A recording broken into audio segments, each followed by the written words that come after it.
I think they have a solid batting unit, a very good pace bowling attack, but the best spin attack. সেই কারণে আমি ওদেরকে এগিয়ে রাখছি but কিন্তু পাকিস্তান বলা যায় না কুলদীপ যাদব আর Varun Chakraborty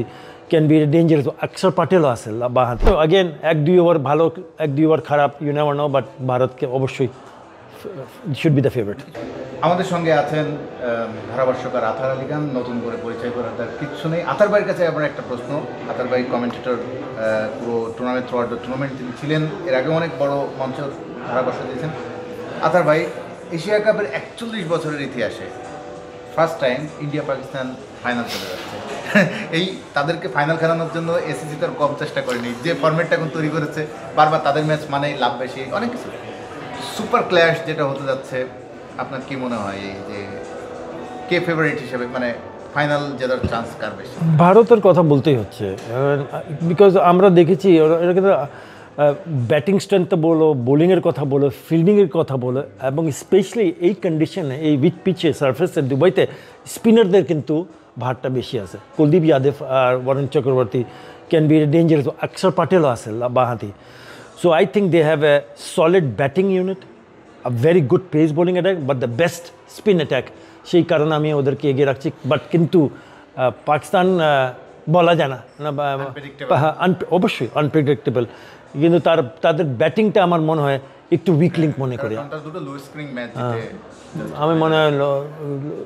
but you know again এক দুই ওভার ভালো এক দুই ওভার খারাপ ইউ নেভার নো বাট ভারতকে অবশ্যই should be the favorite কিছুক্ষণ আগে মানে আমরা কলিগকে বলছিলাম যে ভারতের সামনে কেউ দাঁড়াতে পারছে না এইটা মানে এত ডিফারেন্স কেন অন্য দলের সঙ্গে তাদের ইদানিং বেশি হয়ে গেছে মনে হচ্ছে ডিফারেন্স বিশেষ করে উপমহাদেশে দেখো মানে তাদের এক্সপিরিয়েন্স অফ প্লেইং আইপিএল আমাকে আইপিএল এর কথা টানতেই হচ্ছে বিকজ এটা টি-20 খেলা এক্সপিরিয়েন্স অফ প্লেইং আইপিএল আমাদের এখানে আমাদের বোলাররা তাসকিন কিন্তু আইপিএল এর সুযোগ খেলেনি এখনো নাকি খেলেছে ডাক পেয়েছে কিন্তু খেলতে পারেনি রাইট তাসকিন ইজ আউটস্ট্যান্ডিং হ্যাঁ ওকে তো কিন্তু বিরাট একটা স্যালুট দিলাম এখনই কিন্তু আমাদের কিন্তু আমরা ভরসা করতে গেলে আমরা ফিজের কথা বলতেই হচ্ছে মুস্তাফিজুর রহমানের কিন্তু আইপিএল এক্সপিরিয়েন্স তো সো ওইখানে একটা অ্যাডেড অ্যাডভান্টেজ তার জন্য আছে এবং যারা আইপিএল খেলছেন তারা কিন্তু এই টি-20 ফর্ম্যাটটা আমরা কীভাবে খেলবো আমার মনে ওরা কিন্তু মুখস্থ হয়ে গেছে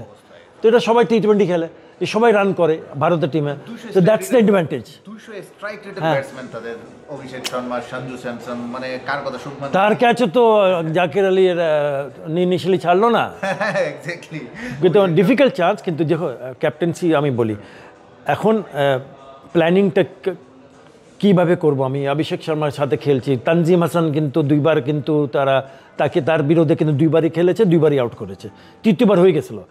সো যখনই তার ক্যাপ্টেনের প্ল্যানিংটা করা উচিত ছিল ওর তো ইনএক্সপিরিয়েন্স ও তো আগে ক্যাপ্টেন্সি করে নাই ক্যাচটা কিন্তু ডিফিকাল্টও বলবো না ইজিও বলবো না এ তো মাঝারি রাইট কিন্তু আমি যদি থাকতাম তাহলে তানজিম যখন বল করতো অভিষেক শর্মা যখন ব্যাট করছে তাহলে আমার একটা স্লিপ থাকতোই আমার বিকজ আমি একটা প্রেশারে রাখতাম তো স্লিপ থাকলে জাকিরকে হয়তো বা এত দূরে যাওয়া দরকার ছিল স্লিপ হয়তো বা নিতে পারতো ক্যাচটা নাও যেতে পারে বাট এটা mind game so you know ওই ম্যাচে দেখেন ভাই 9 ওভারে 91 রান করে ফেলার পরেও ইন্ডিয়াকে পরে 66 বলে কিন্তু 77 রানের মতো সো বোলাররা অসাধারণ বোলিং করেছে